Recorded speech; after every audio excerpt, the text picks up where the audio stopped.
Right, so I'm just going to tell you a bit about the ELIMED project that we're working on.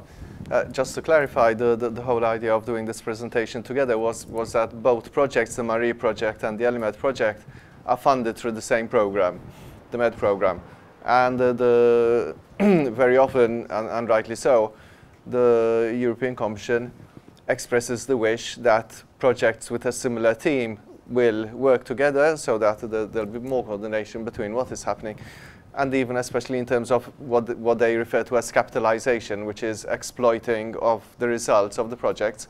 There will be a joint effort because you're much more likely to get something usable in that way rather than each project coming up with its own set of recommendations. ELIMED is all about improving energy efficiency in low-income households in the Mediterranean. There are 19 partners from 7 countries. You can, I'm sure you're capable of reading them yourself. And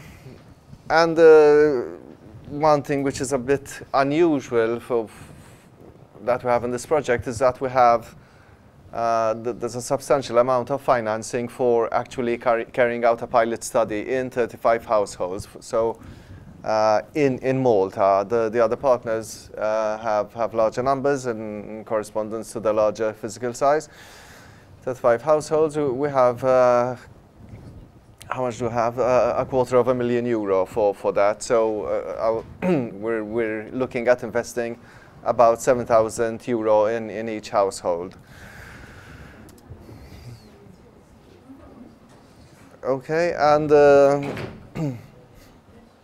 the reason for focusing on low-income households, actually there's a very good rationale for that.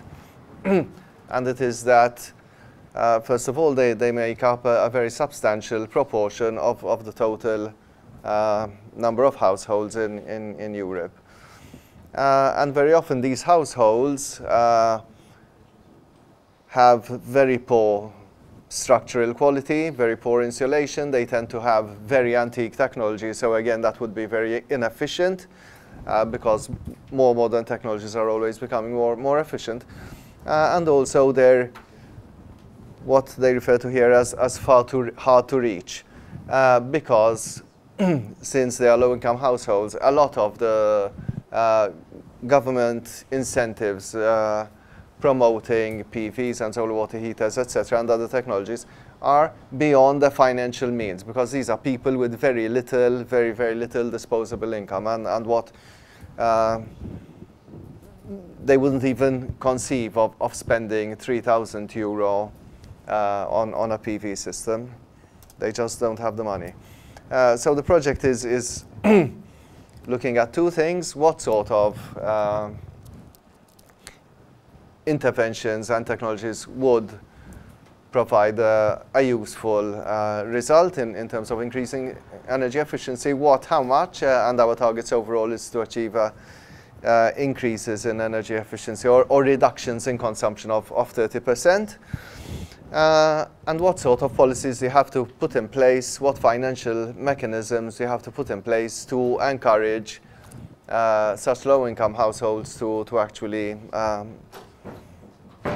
apply for the schemes.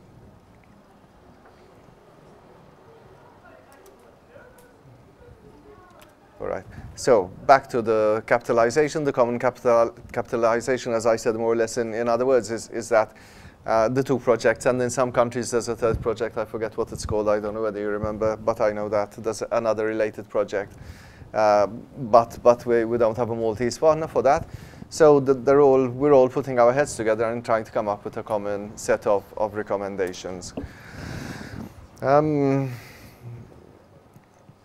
Okay, and this will take the form of a policy paper. The policy paper has already been drafted. It includes about 14 key recommendations. And the idea is to present that eventually to the authorities. So the MARIE and ELIMED projects representing 41 partners who have worked on a related theme but from different perspectives. And there are, okay, 3 main categories of recommendations, which are the following. 1, reinforce coordination between the MED program and the rest of the EU programs, because this is a common criticism of EU funding programs, that the left hand is not, I won't say it doesn't know what the right hand is doing, but not exactly sure anyway. So you do get some duplication over there. And there's a failure to make the most of the results.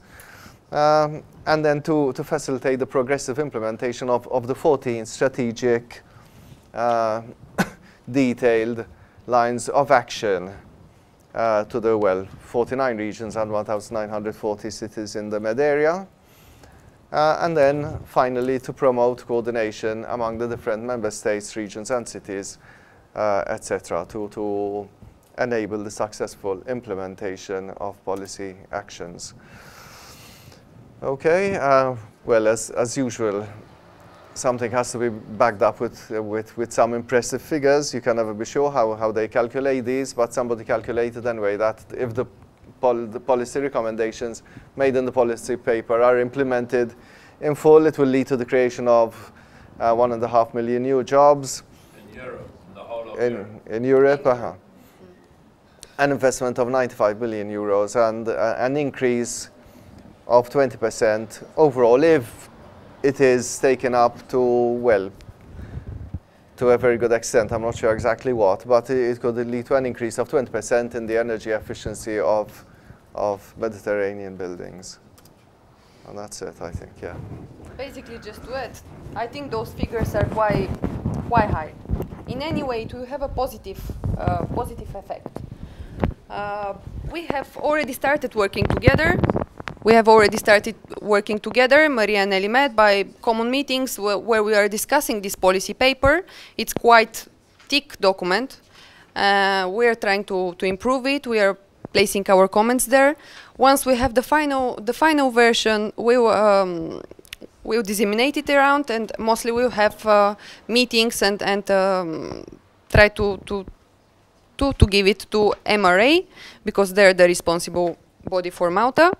Then, at the European level, the lead partners of the projects will try to establish contacts with the European Commission, and the result should be improved energy efficiency directive, which then will, of course, have an impact on national level.